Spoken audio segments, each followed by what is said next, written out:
half a world away from Europe's new battlefronts of 1940, is the capital of a warrior nation whose 100 million people are entering the fourth year of their costly and destructive war, which long ago was to have conquered China and made Japan the master of the Orient. And for the first time in the 2600-year history of the Empire of the Rising Sun, an obedient people whose unquestioning faith in the imperial destiny has never before been shaken are calling upon their temple gods for explanation of 3 long years of suffering, sacrifice, and death.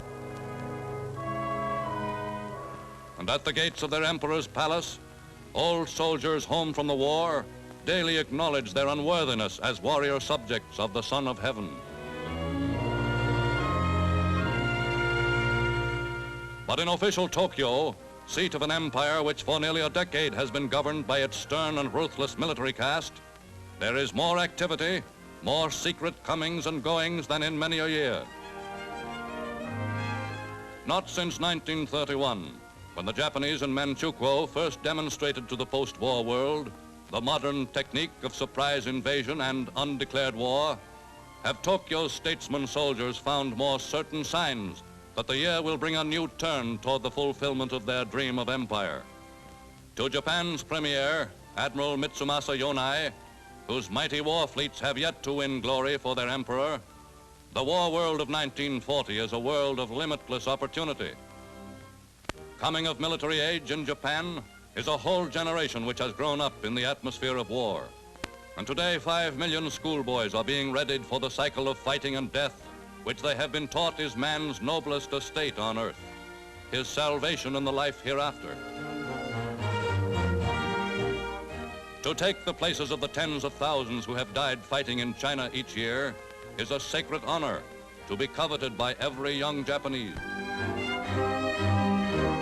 Today, as Europe's war engulfs and weakens more nations, the little men who command the world's 3rd largest navy see in the South Pacific the richest of all colonial prizes, the Netherlands Indies, almost defenseless. But between Japan and the Dutch East Indies, they see a potential barrier, the Philippines, a group of 7,091 Pacific islands which, still under the protection of the U.S. flag, constitute the only major hazard to Japanese plans for new conquest in the war year of 1940.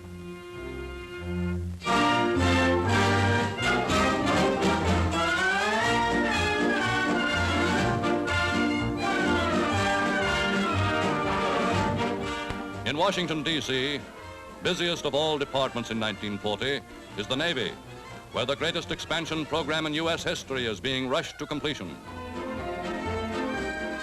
Pouring into naval communications day and night is an endless flow of radio dispatches from ships and shore stations, from attachés in Europe's war zones, from the U.S. battle fleet maneuvering in the Pacific. And since the outbreak of hostilities abroad, the U.S. Navy has been on a virtual war footing.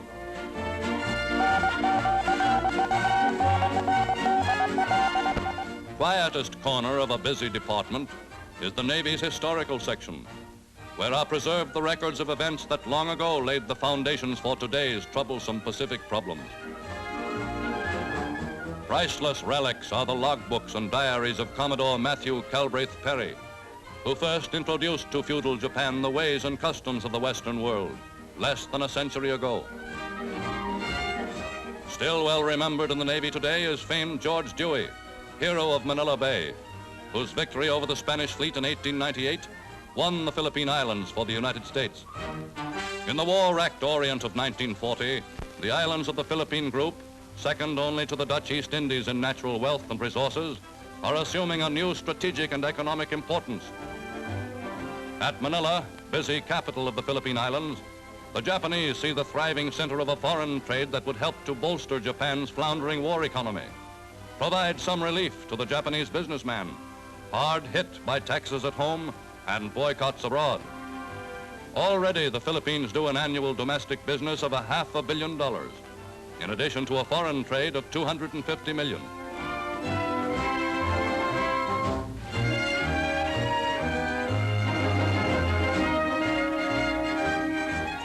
While Japan's exports have been steadily falling and its trade balance for years has been unfavorable, the Philippine Islands have consistently maintained a profitable surplus of exports over imports.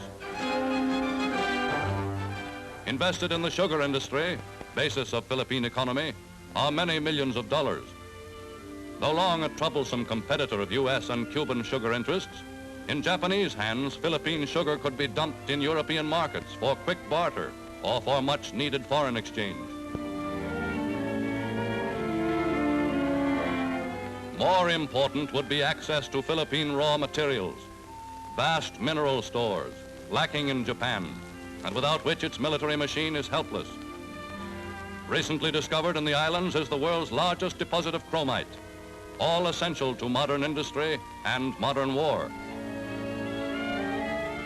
To a nation all but bankrupt from the ever-increasing demands of its militarists, the gold mines of the Philippines are nearly as attractive as the Dutch oil fields of Borneo and Sumatra.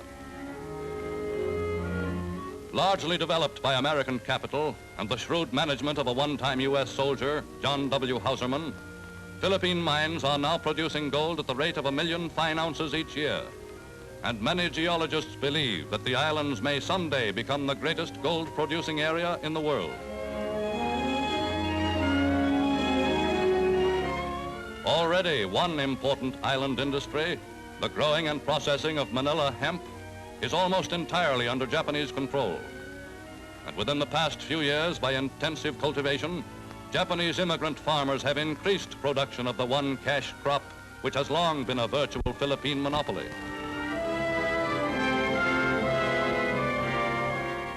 Japan sees in the mountain forests of the Philippines a limitless supply of hardwood timber, a commodity she lacks and must have.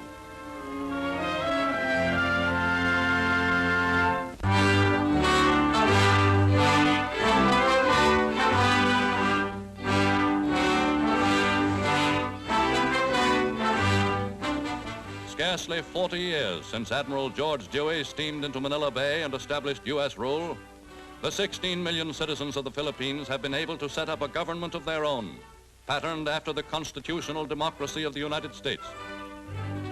Number one citizen, strong man, and first president of the Philippine Commonwealth, slick and able 61-year-old Manuel Luis Quezon, has campaigned long and hard on a platform of independence for his people. Though absolute boss of island politics, Manuel Quezon, in answer to charges of dictatorship, points to a Supreme Court which has consistently upheld the constitutional rights of the Philippine people.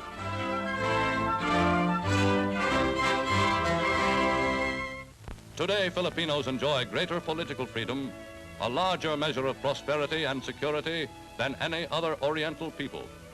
After 300 years of Spanish rule, 40 years of benevolent American rule, the island's population, made up of 43 separate racial groups with no common culture or tradition, are for the first time in their history living in a peaceful and law-abiding society.